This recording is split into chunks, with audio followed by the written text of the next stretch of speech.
If conditions గురించి నేర్చుకుందాం. If conditions గురించి అంటే ఇఫ్ కండిషన్స్ అంటే ఏం చెప్తాం మనం? ఇది జరిగితే అది జరుగుద్ది అని చెప్తాం.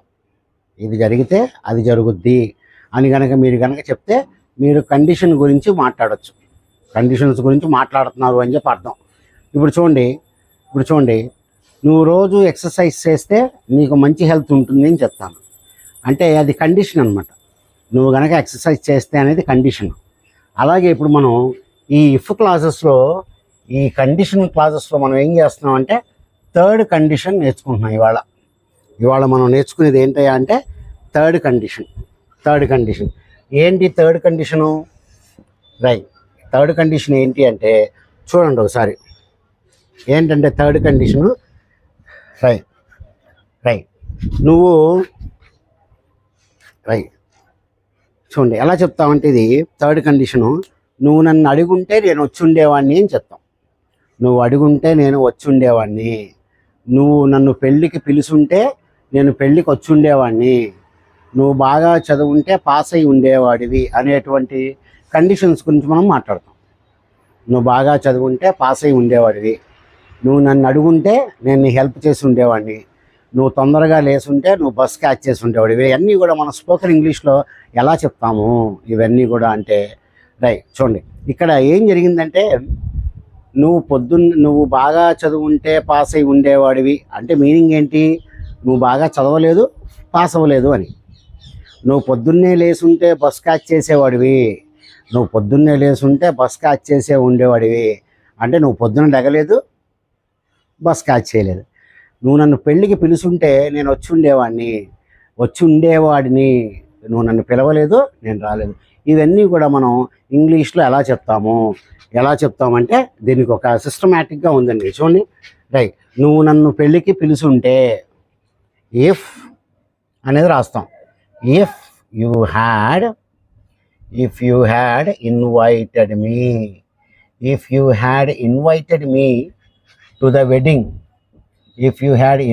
మీ టు ద వెడ్డింగ్. అనేది ఫస్ట్ పార్ట్ అనమాట. చూడండి అంటే ఇక్కడ మనం హ్యాడ్ రాసాము, థర్డ్ ఫామ్ రాసాం. If you had invited me to the wedding, నువ్వే కనుక నన్ను పెళ్ళికి పిలుచుంటే అని మీనింగ్. ఇప్పుడు మీరేం రాయాలి? నేను వచ్చి ఉండేవాడిని అని రాయాలి. If you had invited me to the wedding I would have attended అనేది కరెక్ట్ అనమాట. అంటే సెకండ్ పార్ట్లో ఏం రాశారు మీరు? వుడ్ హ్యావ్ రాశారు, ప్లస్ ఇక్కడ థర్డ్ ఫామ్ రాశారు. I would have attended. కాబట్టి ఇక్కడ హ్యాడ్ వచ్చి థర్డ్ ఫామ్ వచ్చింది, ఇక్కడ వుడ్ హ్యావ్ వచ్చి థర్డ్ ఫామ్ వచ్చింది. హ్యాడ్ వచ్చి థర్డ్ ఫామ్ వచ్చింది, వుడ్ హ్యావ్ వచ్చి మనకి థర్డ్ ఫామ్ వచ్చింది. మీరు కాబట్టి ఇప్పుడు చూడండి, నువ్వు నన్ను పెళ్ళికి పిలుచుంటే నేను వచ్చి ఉండేవాడిని. పెళ్ళికి పిలవలేదు, నేను రాలేదు అని మీనింగ్ అనమాట. ఈ విధంగా రాస్తాం. అలాగే చెప్పండి, నువ్వు బాగా చదువుంటే పాస్ అయి ఉండేవాడివి. ఇఫ్ యూ హ్యాడ్, చూడండి ఇక్కడ హ్యాడ్ వచ్చింది, ఇక్కడ కూడా హ్యాడ్ వచ్చింది. If you had studied well, ఆపండి. నువ్వు బాగా చదివి ఉన్నట్లయితే నువ్వు పాస్ అయి ఉండేవాడివి. వుడ్ హ్యావ్ రావాలి, సెకండ్ పార్ట్లో వుడ్ హ్యావ్ వచ్చి థర్డ్ ఫామ్ రావాలి. If you had studied well you would have passed. అంటే హ్యాడ్ తర్వాత మీరు థర్డ్ ఫామ్ వాడారు, వుడ్ హ్యావ్ తర్వాత కూడా మీరు థర్డ్ ఫామ్ వాడారు. కానీ ఈ విధమైనటువంటి స్ట్రక్చర్ అనమాట. దీన్ని మనం ఏమంటామంటే థర్డ్ కండిషన్ అని చెప్పి అంటాం. Third conditions. కాబట్టి ఇక్కడ రెండు కూడా మీకు జరగలేదు పనులు.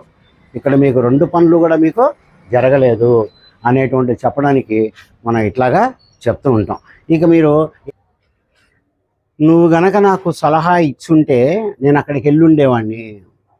నువ్వు నాకు సలహా ఇచ్చి ఉన్నట్టయితే if you had advised me,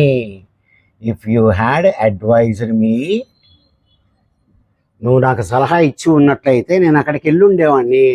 I would have gone there.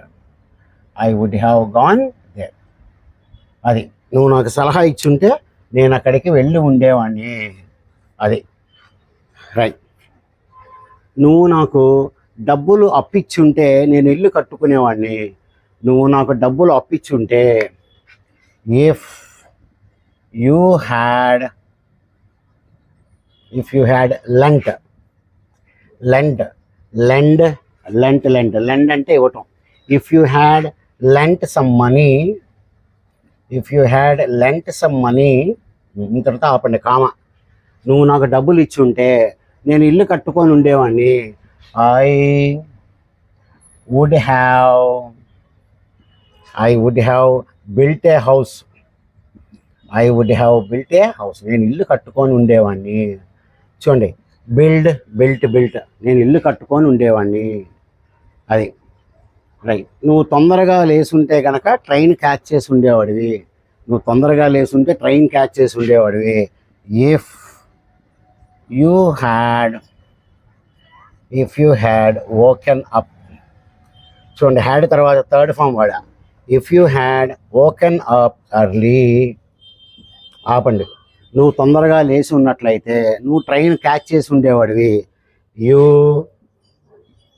Would have అనేది common. You would have caught the train.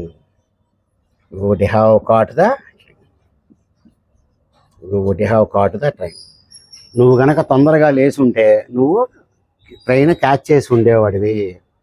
అది. నువ్వు నన్ను అడిగుంటే నేను నీకు సలహా ఇచ్చుండేవాడిని. మనం చెప్తుంటా, అరే నువ్వు నన్ను అడగలేదే అని చెప్పి అంటాడు.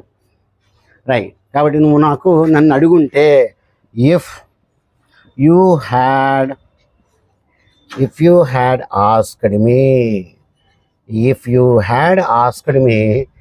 ఐ వుడ్ హ్యావ్ సలహా ఇచ్చుండేవాడిని. అడ్వైజ్డ్ యూ అనేటువంటి విధంగా మనం ఇక్కడ రాస్తూ ఉంటామండి. ఇవన్నీ కూడా మనం ఫుడ్ తినేసి ఉంటే, if you had eaten junk food, నువ్వే గనక జంక్ ఫుడ్ తినేసి ఉంటే, you would have become fat. నువ్వు కనుక జంక్ ఫుడ్ తినేసి ఉంటే లావ్ అయి ఉండేవాడివి. అంటే వాడు జంక్ ఫుడ్ తినలేదు, లావ్ అవ్వలేదు. ఇట్లాగ మనం చెప్తామండి సెంటెన్సెస్ అన్నీ కూడా. ఈ విధంగా మనం సొంతంగా వాక్యాలన్నీ కూడా మీరే తయారు చేసుకోవచ్చు.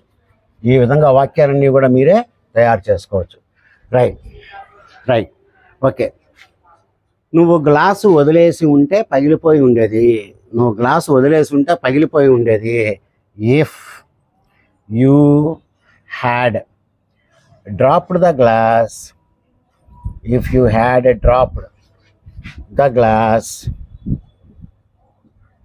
it would